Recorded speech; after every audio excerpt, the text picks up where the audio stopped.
चलें, आप सब लोगों को स्क्रीन नजर आ रही है अब? जी सर, आ रही है। चलें स्टार्ट लेते हैं। आज का जो लेक्चर है वो कंसर्न होगा इस टाइटल से फर्मेट थ्योरम और विल्सन थ्योरम से। ठीक है, आज हम पढ़ेंगे Fermat theorem and Wilson theorem. Lemma, let p be an odd prime. P two नहीं है, टू के अलावा कोई प्राइम है। 3 हो सकता है, 5 हो सकता है, 7 हो सकता है, 11 हो सकता है, 13 हो सकता है, ऑड प्राइम है। And suppose p does not divides a. फर्ज करें कि पी जो है वो ए को तकसीम भी नहीं करता।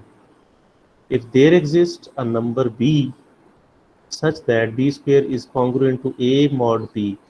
अगर बी स्क्वायर इस इक्वेशन को सेटिस्फाई करता है, इस कॉन्ग्रुएंस इक्वेशन को सेटिस्फाई करता है, तो जो जनरल कॉन्ग्रुएंस होगी x square is congruent to a mod p, इसके प्रिसाइजली दो इनकॉन्ग्रुएंट सॉल्यूशंस मॉडुलो पी में मौजूद होंगे।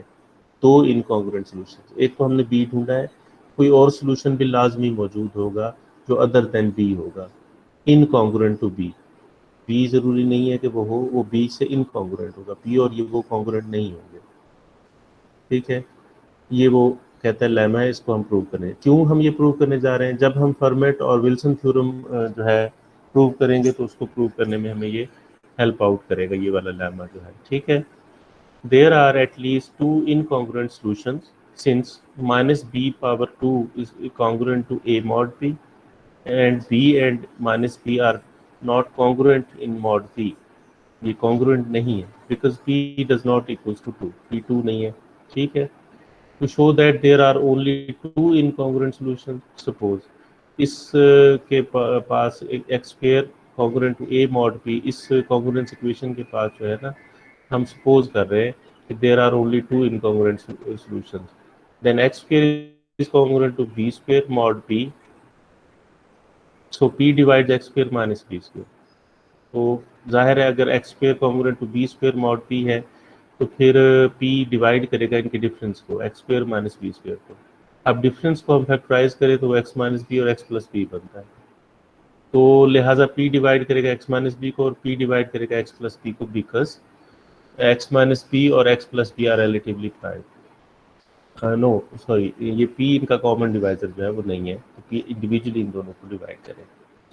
इन the first case x is congruent to b mod p, जैसे कि x माइनस b को डिवाइड कर रहा है तो इसको हम कॉन्ग्रुएंस इक्वेशन में लिखेंगे x is congruent to b mod p। तो इसी तरह इसको लिखेंगे x is congruent to minus b mod p। तो हमारे पास दो सॉल्यूशन आ जाएंगे, x b के कॉन्ग्रुएंट होगा और x माइनस b के कॉन्ग्रुएंट होगा। तो कहना ये चाह रहे हैं कि अगर आपके पास p कोई ऑड प्राइम हो और इस इक्वेशन का आप सॉल्यूशन ढूंढने जा रहे हो और एक सॉल्यूशन आपको मिल जाए तो दूसरा सॉल्यूशन जो है वो माइनस b होगा। यानी 7 अगर सॉल्यूशन है तो दूसरा सॉल्यूशन -7 होगा किसी भी प्राइम मॉड में। नेक्स्ट है let p be a prime and suppose ये जो a है ये बिटवीन 1 एंड p माइनस 1 है, ये इनकी इक्वल भी हो सकता है।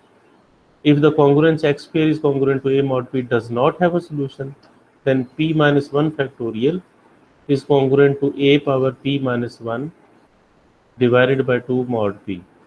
कहते हैं अगर इसका सॉल्यूशन एग्जिस्ट ना करता हो फिर p माइनस 1 फैक्टोरियल का जो आंसर आएगा वो a power p minus 1 divided by 2 mod p होगा। If the congruence has a solution then p minus 1 factorial इसके रेसिप्रोकल के इक्वल आएगा, माइनस के इक्वल आएगा। ये थ्योरम हम पिछले लेमा के जरिए ही प्रूव करेंगे, जो हमने लेमा अभी थोड़ी देर पढ़ा। The result is obvious if p is equals to 2, so assume that p is odd.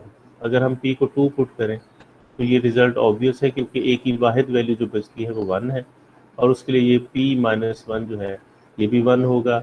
p minus 1 यहाँ 1 आ जाएगा तो ये 1/2, यानी कि ये ट्रिवियल सा एक सोल्यूशन आ जाएगा हमारे पास। 1 का स्क्वायर रूट भी 1 ही होगा, जहाँ पे 1 का स्क्वायर रूट आएगा यहाँ भी 1 ही होगा, तो ये ट्रिवियल सा सोल्यूशन आ जाता है अगर मैं p को 2 रखूँ। लिहाजा हम assume करेंगे कि p हमारे पास कोई ऑड प्राइम है। By 2.8 if m is between p minus 1 and 1, there exists a unique n such that वो n जो है वो भी p minus 1 और 1 के दरमियान में होगा और इनका प्रोडक्ट a होगा मॉड p में। ये हमने पहले पिछले जो हमने कंसिडर किया था चैप्टर, उसमें हमने ये डिस्कस किया था कि अगर हमारे पास ये 1 से p-1 अगर m है तो मॉड p में ज़रूर ऐसा कोई n होगा जिसको प्रोडक्ट लेंगे तो एक इक्वल आएगा हमेशा. Call m and n corresponding numbers. If x square is congruent to a mod p does not have solution, then m और n इक्वल नहीं होंगे. m और n different numbers होंगे. तो corresponding numbers m and n. Therefore, the number from 1 to p-1 can be paired off into p-1 divided by 2. क्या है कि अगर आपके पास इतने नंबर्स मौजूद हों और आप उनको पेयर बनाना चाहें तो ये p ऑड था तो p-1 इवन होगा, तो 1 से लेके इवन नंबर्स हैं हमारे पास, तो हम पेयर बनाएंगे तो उनकी तादाद होगी p-1 डिवाइडेड बाय 2. ठीक है. The product of all the corresponding pairs is congruent to a power p1. Product क्या होगा, जाहिर है ये जो जितने पेयर्स बनेंगे उतने a आएंगे हमारे पास, तो पेयर्स जितने बनेंगे p-1 डिवाइडेड बाय 2 तो उतने ही हमारे पास एज आएंगे. तो ये हमारे पास मॉड ऑफ p में आ गया, but it is clearly also equals to p-1 factorial. Why? इसकी वजह ये है कि ये जो नंबर हम ले रहे हैं कंसेक्टिव नंबर्स, उन नंबर्स के लिए ही ये ए आ रहा है बार बार, तो ए जितनी टाइम्स आएगा उतने टाइम्स हम इनका पेयर मल्टीप्लाई करेंगे, इसकी पावर में चला जाएगा. तो ये जो पावर है इतने ही p-1 फैक्टोरियल के कंसेक्टिव नंबर्स का आंसर ए आएगा. तो ये p-1 factorial is equivalent to a power p-1 divided by 2 mod p. ये क्लियर हुआ आप लोगों को? क्योंकि अगला पार्ट इस पे डिपेंड करता है. आंसर करें बेटे अगर आपको ये क्लियर हुआ है.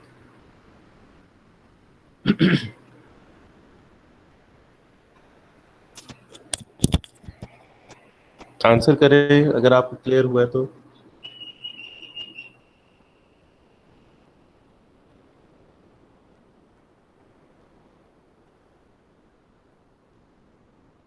तमाम स्टूडेंट्स को मेरी आवाज आ रही है?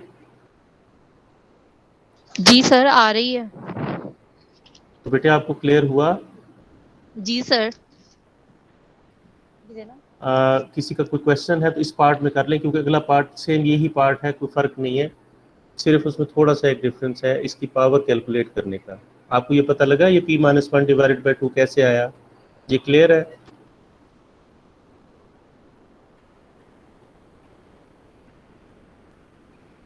बेटे आप लोगों की आवाज मुझे नहीं आ रही.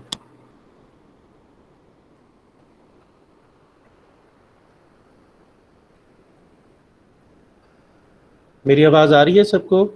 जी सर आ रही है. बेटे बताएं अगर आपने इस पे कोई क्वेश्चंस करने इस पैराग्राफ पे. सॉल्यूशन प्रूफ एग्जाम का हिस्सा नहीं है, ये अंडरस्टैंडिंग के लिए है सिर्फ, लेकिन मैं प्रूफ इसलिए करवा रहा हूँ कि आप क्वेश्चंस कर लें.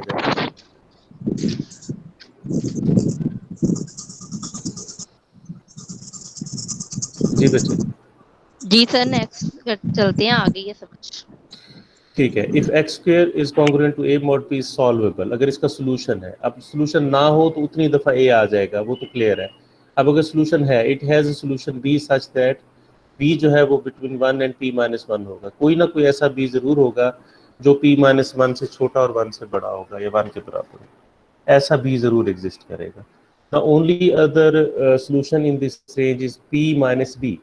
देखें आप p बार बार ऐड करते जाए सोल्यूशन में तो भी नए सॉल्यूशंस आएंगे, और अगर सब्ट्रैक्ट करते जाए तो भी नए सॉल्यूशंस आएंगे. तो मैं क्या कर रहा हूँ, इस b में -b में p ऐड कर रहा हूँ बार बार, ताकि दूसरा सॉल्यूशन भी मेरे पास आ जाए. तो एक सॉल्यूशन अगर b है तो दूसरा सॉल्यूशन जो है वो p-b होगा या -b + p होगा, p ऐड कर. Arrange the remaining p-3 numbers from 1 to p-. अब कितने सॉल्यूशन आ गए? b आ गया, p-b आ गए. अब पहले p-1 हमारे पास एलिमेंट्स हैं, उसमें से ये 2 निकल गए, b और p-b. बाकी कितने बचे? p-3. ये नंबर्स बचे. अब हम from 1 to p-1 into corresponding pairs, अब हम इनके पेयर्स बनाने. तो p-3, p ऑड है तो p-3 इवन होगा. इसके पेयर्स अगर मैं बनाऊंगा तो हाफ ऑफ इसकी तादाद आधी हो जाएगी, हाफ हो जाएगी. तो p-3 चीज़ों के पेयर्स अगर मैं बनाऊंगा तो वो पेयर बनेंगे p-3 डिवाइडेड बाय 2 टाइम्स. इतनी दफ़ा अब a आएगा हमारे पास अगर मैं एक्सपेंड करूंगा p माइनस 1 फैक्टोरियल को, दो सोल्यूशन तो है, बाकी नहीं है, उसकी जगह a आ जाएगा बार बार। p minus 3 divided by 2 mod p, जैसे कि पहले हमारे पास काउंट में p माइनस 1 डिवाइडेड बाई 2 आया था, अब सोल्यूशन चूंकि नहीं था इसलिए p माइनस 1 डिवाइडेड बाई, सबको हमने पेयरिंग किया। लेकिन अगर हमारे पास सोल्यूशन b है तो दूसरा सोल्यूशन माइनस बी भी होगा, तो वो हमने माइनस बी ले लिया, ठीक है। वो भी between minus 1 and p minus 1 होगा। अगर मैं सिर्फ माइनस बी लूँ फिर वो बिटवीन 1 एंड p माइनस 1 नहीं होगा, अगर उसमें p ऐड कर दूँ फिर वो बिटवीन 1 एंड p माइनस 1 होगा, ठीक है। तो इसलिए इसकी काउंट कितने बनेंगे, जाहिर है p माइनस 3 का हाफ। तो अब a की पावर ये नहीं आएगी जो पहले आई थी, वो आएगी a power p minus 3 divided by 2 mod p। तो फैक्टोरियल जो है p माइनस 1 का वो इसके इक्विवेलेंट होगा a into P minus 3 power divided by 2। इसके साथ ये a जो मल्टीप्लाई हो रहा है माइनस है, ये किसका सोल्यूशन है, जाहिर है b और p माइनस बी के कॉन्ग्रुएंस का सोल्यूशन भी इसके साथ प्रोडक्ट हो जाएगा, ठीक है, प्रोडक्ट हो जाएगा। लिहाजा minus a into A power p minus 3 divided by 2, ये अगर हम सिंप्लीफाई करें तो minus into p minus 1 divided by 2 mod p, ये आपके पास सोल्यूशन आ जाएगा अगर सॉल्वेबल है ये। अच्छा बेटे, मैं आपसे एक सवाल पूछता हूँ, आपको ये क्लियर हुआ है कि ये प्रोडक्ट क्यों हो रहे हैं, ये ए की पावर बार बार मल्टीप्लाई क्यों हो रही है, ये समझ आ रहा है सबको या नहीं आ रहा?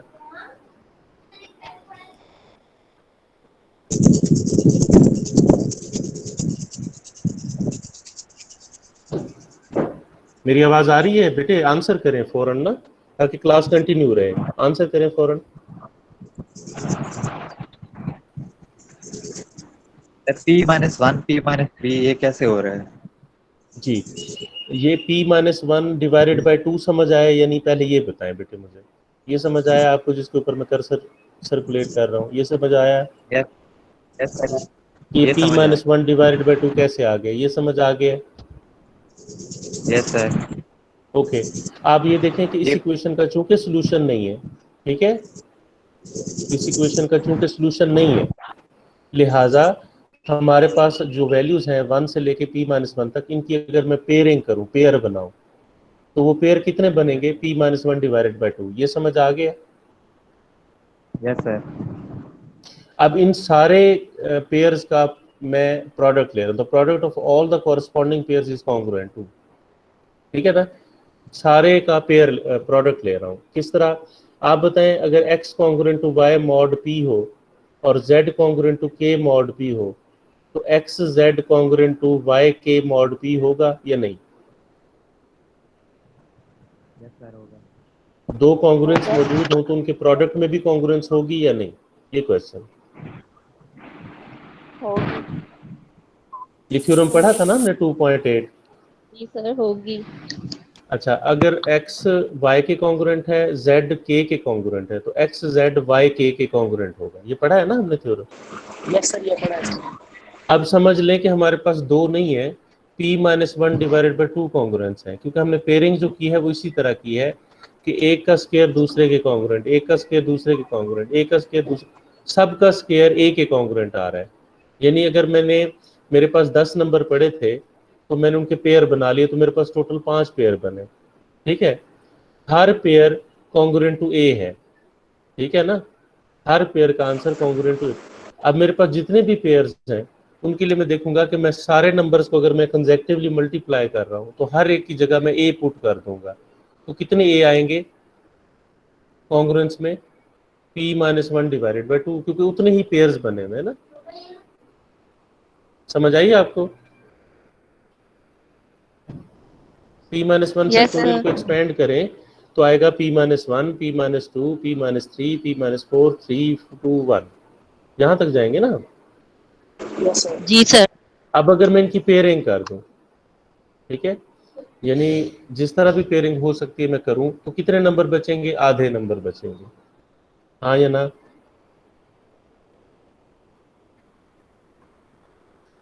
आंसर जी। करें बेटे, आंसर नहीं करेंगे तो फिर मैं आपको कैसे पढ़ाऊंगा, आंसर करें। जी, आवाज आ रही है? जी सर आ रही है। ठीक है, अब ये जो पेयरिंग हमने की है, ठीक है, इस पेयरिंग की वजह से हर एक का आंसर ए आ रहा है, इस कॉन्ग्रुएंस की वजह से, ठीक है, पेयरिंग जी में सर। हर एक का आंसर ए आ रहा है। तो जितने भी नंबर्स थे उनका हाफ ए होंगे। तो कितने नंबर्स थे? p-1 नंबर्स थे, तो इनका हाफ क्या है? p-1 divided by 2। तो इतने ए आ जाएंगे। इतने ए जब मल्टीप्लाई होंगे तो ए की पावर क्या बनेगी? p-1 divided by 2। ये आंसर है, ठीक है। 1 डिवाइडेड बाय 2।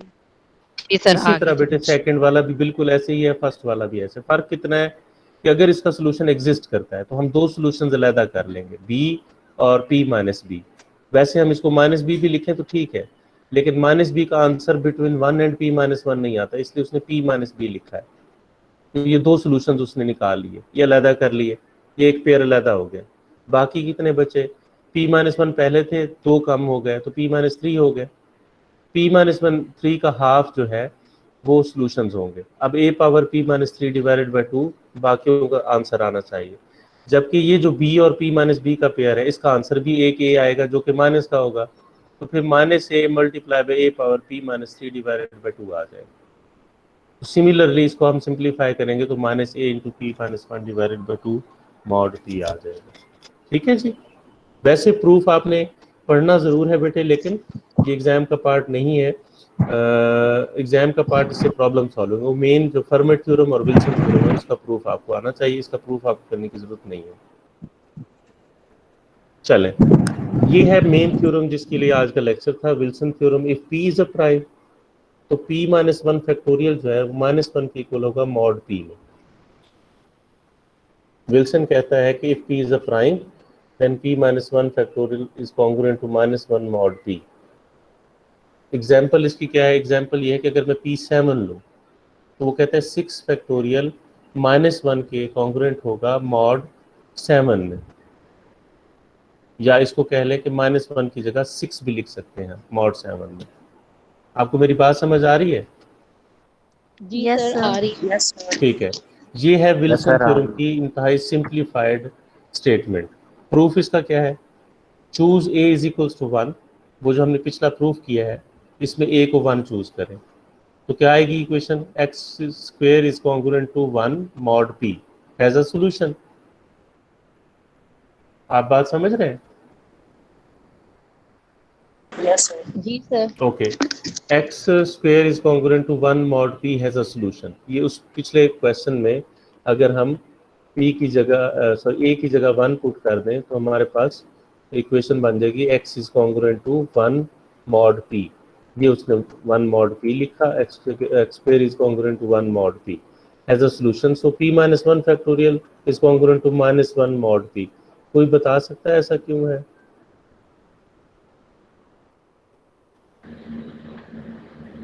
देखें, दो लाइनें हैं। एक लाइन है कि हमारे पास x square is congruent to 1 mod p has a solution. सो के फौरन बाद उसने लिखा p-1 factorial is congruent to -1 mod p। कोई बता सकता है ऐसा क्यों है? ये पूछ रहा हूँ।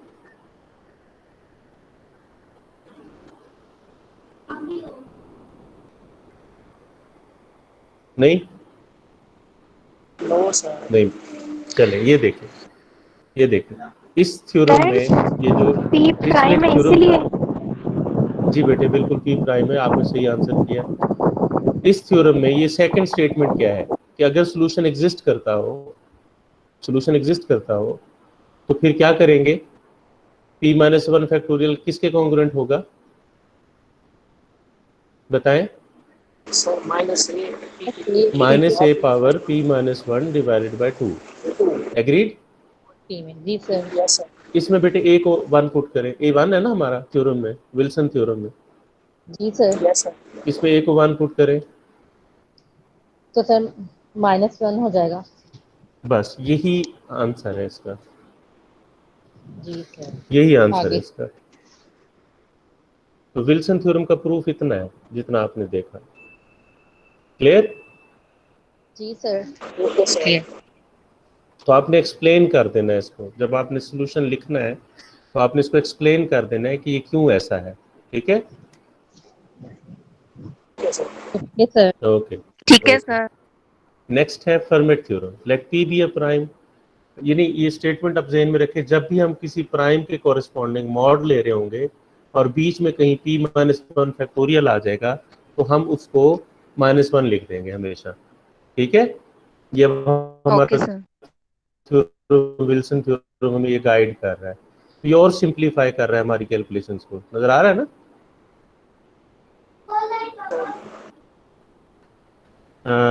एक मिनट बेटे होल्ड कीजिएगा जरा।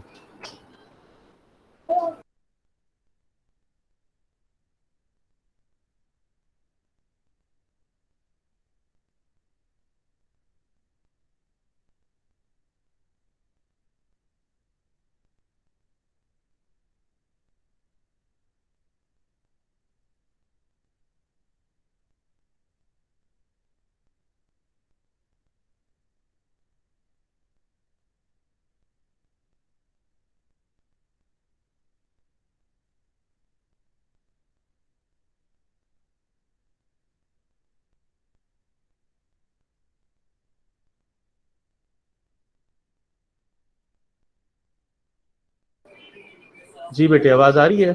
जी सर आ रही है। चले, फर्मेट थ्योरम है next, p be a prime and suppose p does not divides a. ठीक है, पी जो है वो ए को डिवाइड नहीं करता, then a power p minus one is congruent to one mod p. अब क्या है, पहले थ्योरम था पी माइनस वन फैक्टोरियल किसके इक्वल आएगा, विल्सन। ये ए की पावर्स के बारे में बात कर रहा है ये थ्योरम। ये कहता है कि अगर आपने किसी नंबर की पावर्स को रिड्यूस करना हो तो उसका तरीका ये है कि आप सिर्फ ये चेक कर लें कि पी जिसके मॉड में आप काम कर रहे हैं वो प्राइम है या नहीं, और वो पी क्या डिवाइड करता है ए को। अगर नहीं करता तो फिर आप ये थ्योरम अप्लाई कर दें। मसलन मैं अगर 7 पावर 19 निकालना चाह रहा हूँ, 7 पावर 19 निकालना चाह रहा हूँ मॉड 11 में, तो मैं कैसे प्रोसीड करूंगा, ये थ्योरम हमें हेल्प करेगा, फर्मेट थ्योरम। अब 7 पावर 19 वेरी डिफिकल्ट, बड़ा नंबर है, और 11 मॉड में हम ले रहे हैं तो और ज़्यादा कैलकुलेशंस करनी पड़ेंगी। लेकिन देखिएगा कि एंड पे मैं ये प्रॉब्लम आपको सॉल्व भी करवाऊंगा कि फर्मेट थ्योरम किस तरह इसको हेल्प करता है सॉल्व करने में। P let p be a prime and suppose p does not divides a, then a power p minus 1 is congruent to 1 mod p.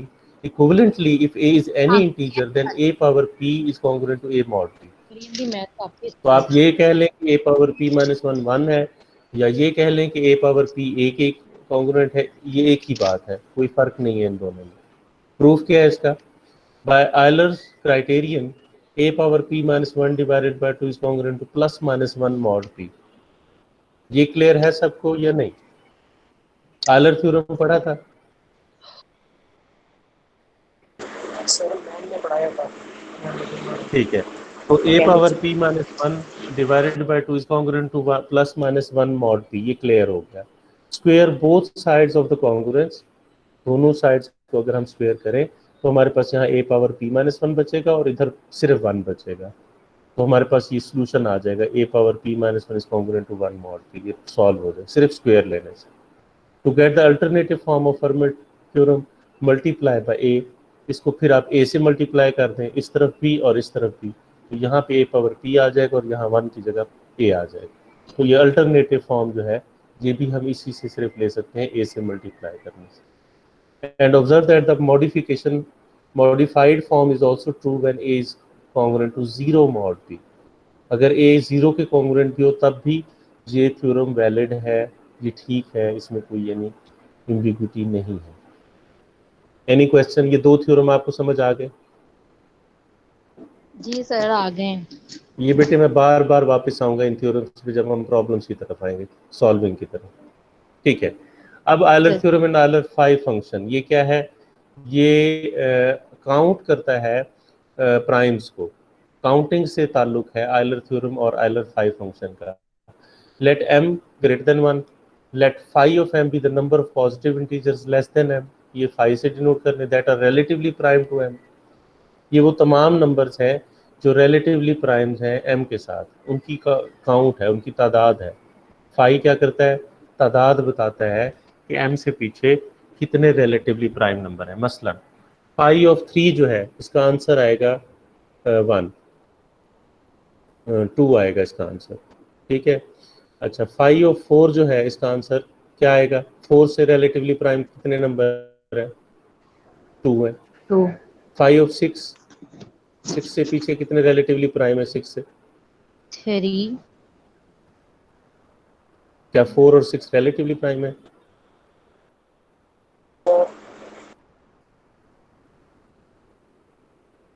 Phi क्या करेगा, m को देखेगा और m से पीछे जितने m के साथ रिलेटिवली प्राइम नंबर है उनको डिटेक्ट करेगा। डेफिनेशन समझ आ रही है? आगे एग्जांपल्स आएंगी अभी। Definition sir. समझ आ रही है बेटे? ठीक है। यस जी sir. Sir. Phi of one, okay okay okay, phi of one to be one, phi of one को हम वन रखेंगे। The function phi is usually called Euler function, Euler phi function, इसको आयलर फाई फंक्शन कहते हैं। It is clear that phi of m is less than और equals to m minus one. ये हमेशा याद रखें कि फाई ऑफ m जो है वो या m माइनस वन तक मैक्सिमम इसका आंसर आ सकता है, इससे ऊपर नहीं आ सकता। यानी अगर 7 का फाई ले रहे हैं तो इसका आंसर मैक्सिमम 6 तक आ सकता है। 100 का फाई ले रहे हैं तो इसका आंसर मैक्सिमम 99 आ सकता है। ये वो कह रहा है, इसकी प्रॉपर्टी बता रहा है। Also phi of m is equals to m minus one if and only if m is prime. Phi of m का आंसर m माइनस वन उस वक्त आएगा जब ये रिलेटिवली प्राइम टू ये प्राइम नंबर होगा m का। अगली डेफिनेशन है let m be positive, a reduced residue system modulo m is a set of integers such that every number relatively prime to m is a congruent to modulo m, to unique element of the set। याद रखें कि reduced residue system एक set होता है, उन तमाम elements पे मुश्तमिल होता है जो m से रिलेटिवली प्राइम है। रिड्यूस रेजिड्यू मॉडुलो m, ठीक है। m मॉड में रिड्यूस रेजिड्यू सिस्टम हम कैसे बनाते हैं, हम देखते हैं m से रिलेटिवली प्राइम कितने नंबर है वो एक सेट में रख लेते हैं, तो वो सेट कहलाता है reduce residue system modulo m। Okay sir. Phi of one one है, फाई ऑफ टू वो भी वन है, फाई ऑफ थ्री वो टू है। तीन से रिलेटिवली प्राइम दो नंबर, वो कौन कौन से हैं, वन और टू। ये reduce residue system modulo m है। फाई ऑफ फोर टू है, कौन कौन से नंबर है इसमें, वन और three. Phi of five four है, इसमें वन टू थ्री फोर है क्योंकि ये प्राइम है। अब phi of five five minus one है तो ये फाइव प्राइम हो गया। Phi of three three minus one है तो थ्री प्राइम हो गया। Phi of seven seven minus one है तो सेवन प्राइम हो गया। इसी तरह फाई ऑफ सिक्स जो है वो वन और फाइव पर मुश्तमिल है सिर्फ। Phi of eight one three five और सेवन पर मुश्तमिल। ये क्लियर हुआ? Yes sir. हो गया। जी सर। Okay okay. ये प्रूफ बेटे आप लोग खुद करेंगे, मैं सिर्फ आपको थ्योरम की स्टेटमेंट दे रहा हूँ। Let m be a positive integer and suppose a और m रिलेटिवली प्राइम है, तो a की अगर मैं पावर फाई ऑफ m ले लूँ इसका मॉड वन आएगा, मॉड m में इसका आंसर वन आएगा, इक्विवेलेंट टू वन होगा, ये कॉन्ग्रुएंट टू वन होगा। ये कैसे आता है, ये एक ज्योमेट्रिक सीक्वेंस हमने कंस्ट्रक्ट की है, इसको आप थोड़ा सा पढ़ेंगे, बहुत आसान है बनिस्बत जितने प्रूफ आपने पीछे देखे उससे। प्रूफ मैं नहीं करवा रहा, ये आपकी असाइनमेंट है, ये आपने मुझे कल भेजनी है कि प्रूफ इसका कैसे है, एक्सप्लेन करना है। सिर्फ ये लाइंस ना लिखी हो देख के, आपने इसको एक्सप्लेन भी करना है। Let m be a okay positive sir. Integer and suppose a m are relatively prime to one, sorry, a and m are relatively prime, then a की power phi of m is congruent to one mod. ये Euler theorem है जो आपको बताता है कि a power phi of m जो है वो वन मॉड की। ये भी कैलकुलेशन में बहुत ज़्यादा इस्तेमाल होने वाला थ्योरम। अब आप लोग 10 मिनट का एक पॉज लें, उसके बाद हम यहाँ प्रॉब्लम सॉल्विंग की तरफ आ रहे हैं, ठीक है? ओके सर, ठीक है। Okay sir. ओके, ये आप ओपन है, आप अपने माइक्स ऑन करके डिस्कशन कर लें, अपने क्वेश्चन बना लें इस स्लाइड से रिलेटेड, तो फिर मैं आपसे ये डिस्कस करता हूँ। क्वेश्चंस आप बना लें। Okay sir.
जी बेटे, आवाज आ रही है?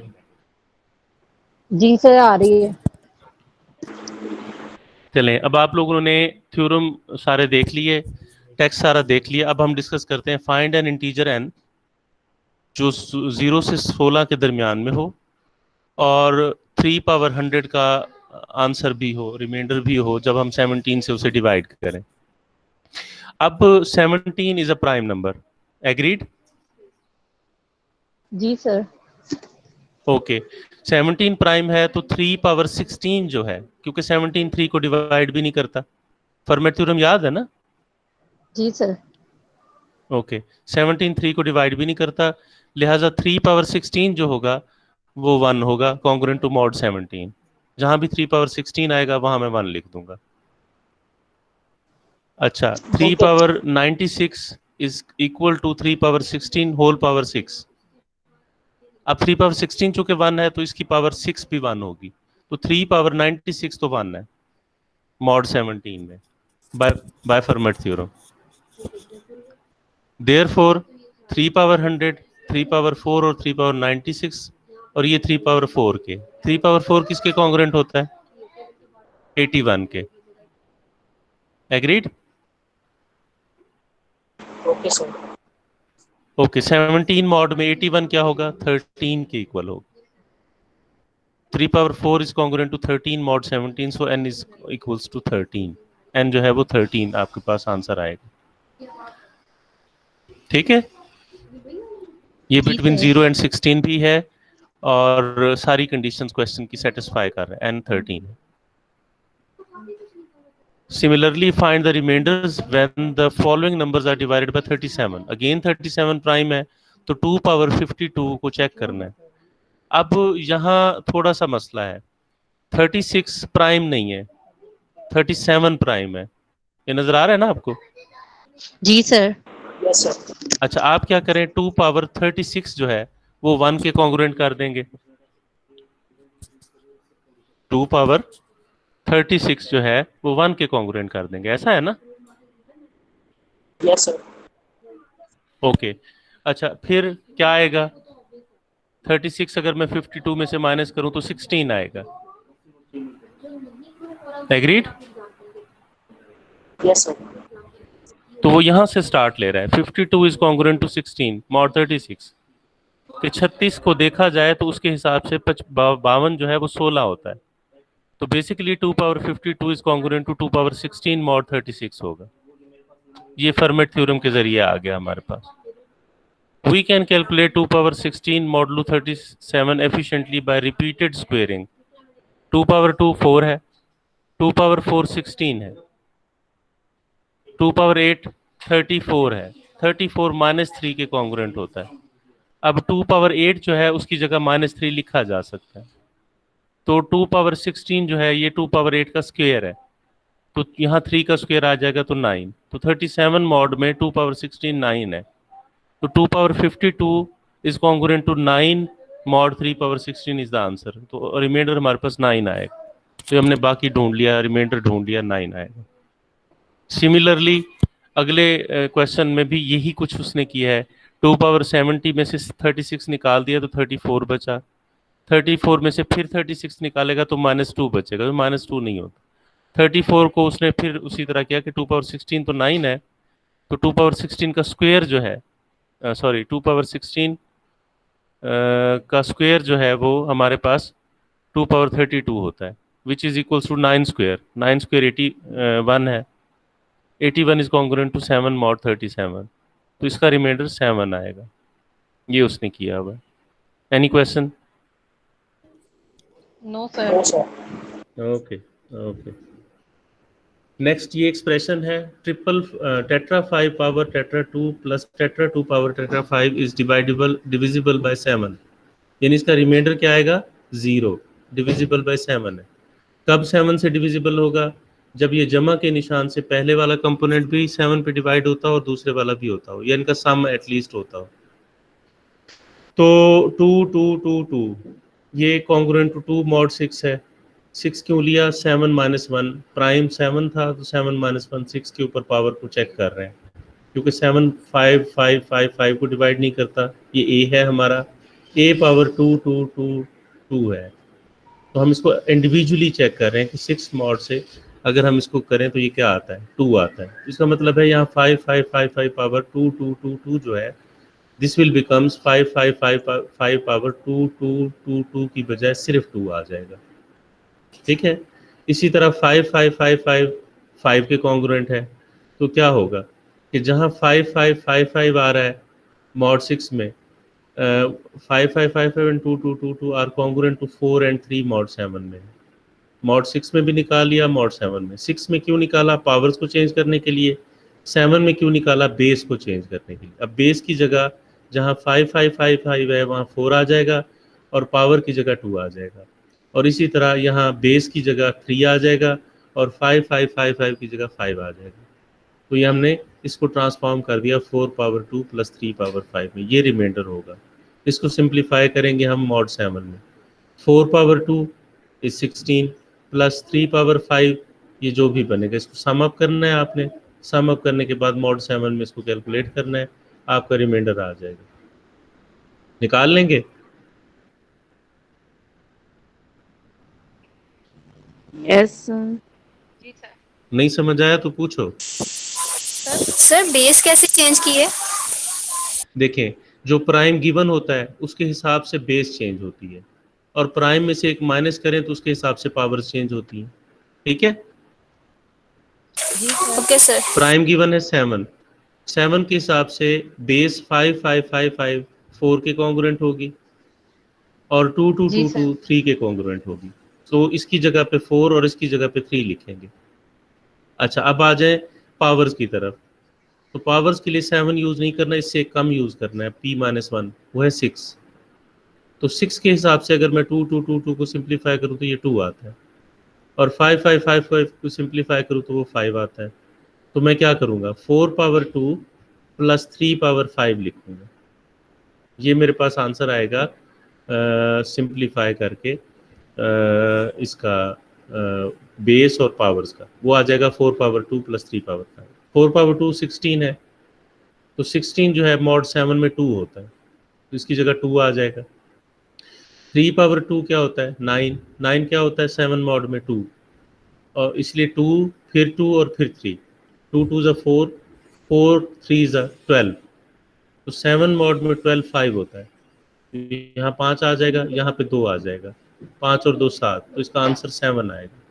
जब हम इसको डिवाइड करेंगे 7 से तो जो बाकी बचेगा वो 7, यानी 7 आएगा बाकी। 7 बाकी आ सकता है मॉड 7 में?